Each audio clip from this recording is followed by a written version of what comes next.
mais veteranos? O Congresso Nacional impediu o Collor de fazer isso. Não, ele se ajoelhou diante de Collor. E os tribunais, naquele momento, como eles reagiram diante de Collor? Declararam a inconstitucionalidade ou ajoelharam-se e dobraram-se diante de Collor? Então eu receio que eu não vos trouxe boas notícias. O Congresso do Conafisco é extraordinário. O local onde nós estamos é paradisíaco. Eu nem sabia que podia existir um lugar tão bonito. E eu tenho certeza que nós vamos encontrar o céu daqui a pouco na hora do jantar. Nem consigo imaginar como vai ser o jantar do encerramento. Aí já não vai ser um céu cristão, vai ser um céu islâmico, talvez com odaliscas, vai ser inesquecível perder. Recebam o meu abraço, mas preparem-se, porque as grandes lutas realmente são aquelas que estão por vir, não são aquelas que ficaram para trás. Obrigado. Doutor Arcari, nossos agradecimentos. Face o adiantado da hora, nós encaminharemos as perguntas e os palestrantes, conforme compromisso inicial, responderão por e-mail. Eu gostaria de provocar um debate, especialmente dentro da análise jurídica do sindicato do Sindicato do Serviço Público, quando a lei ou a greve no serviço público, regulada pela lei de greve do serviço privado, nós temos visto que isso diretamente ligado ao princípio da eficiência. E servidor público em greve, no nosso entendimento, fere o princípio constitucional. Qual seria o entendimento jurídico para essa situação? Olha, esse tem sido o grande argumento do STJ ao tratar das greves de servidores públicos, né? Não há dúvida nenhuma, né, de que greve no serviço público causa transtorno. Né? Obviamente causa transtorno. Né? O serviço público para, enfim, né, causa transtornos à população. Embora haja muitas greves assim do setor privado, né, que talvez causem mais transtornos à população do que assim algumas greves do serviço público. Greve, por exemplo, de transporte coletivo, greve de metrô, greve, por exemplo, de bancários, né, causam transtornos muito graves, né? Assim, o princípio da eficiência, assim, olha, eu acho assim que eu cada vez mais assim, me desculpe, aqui eu venho da área jurídica, né? E eu vou arriscar aqui uma opinião. Cada vez mais assim eu desacredito, né? Assim em ciência jurídica. Me desculpe, né? Ciência em torno de normas, né? O STF passou 20 anos dizendo que o direito de greve de servidor público era ilegal, porque não tinha uma lei. A regra constitucional, ela continua exatamente a mesma. Ela não mudou uma vírgula. No entanto, a posição do STF é de que greve no setor público é legítima. Né? E nós vemos, né, decisões contraditórias de tribunais, enfim, né, tribunal tal decide de uma forma, tribunal tal decide de outra forma, né? E é importante observar o seguinte, que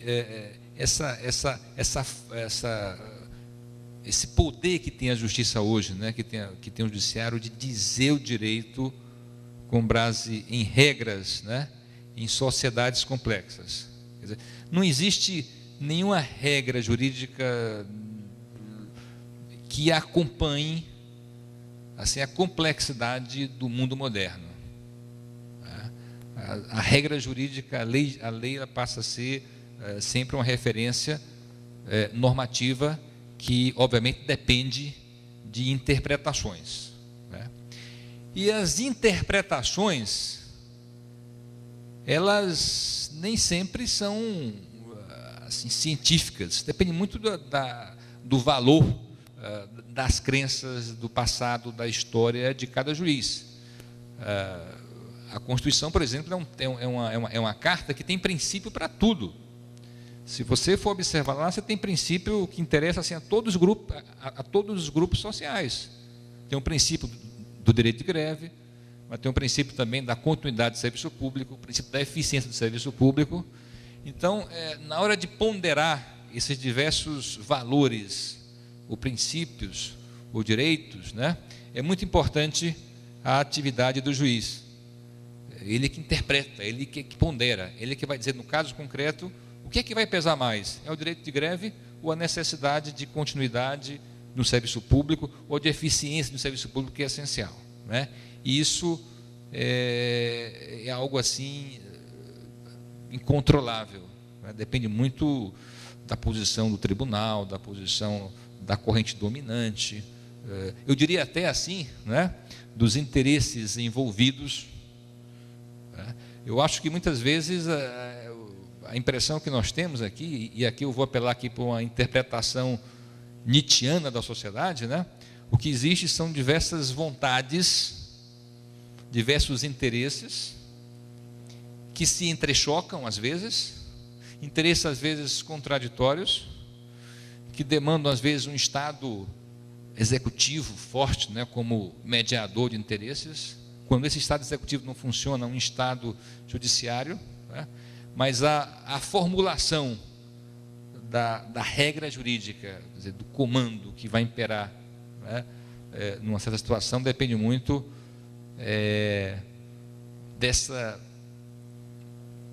combinação, né, dos diversos interesses em jogo.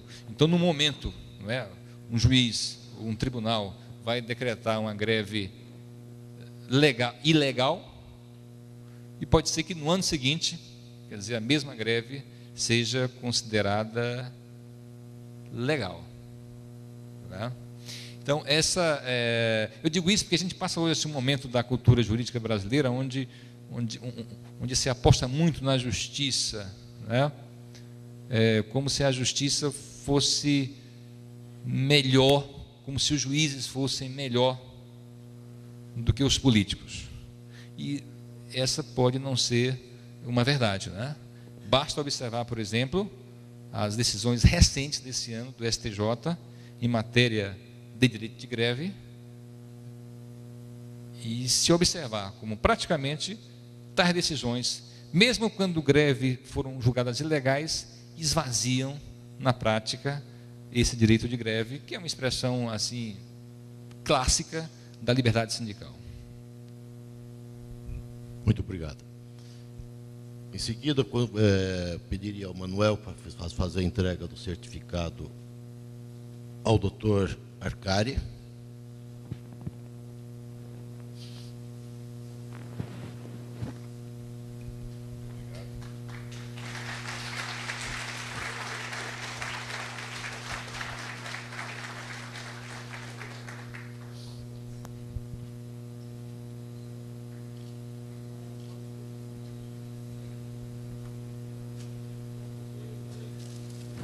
Para fazer a entrega ao doutor Pessoa.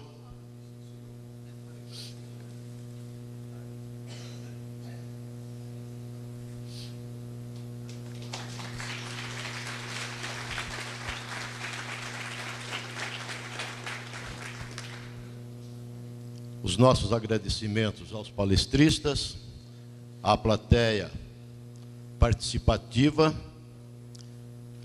E assim damos por encerrado o quarto painel. As perguntas serão respondidas via e-mail em face ao horário. Muito obrigado.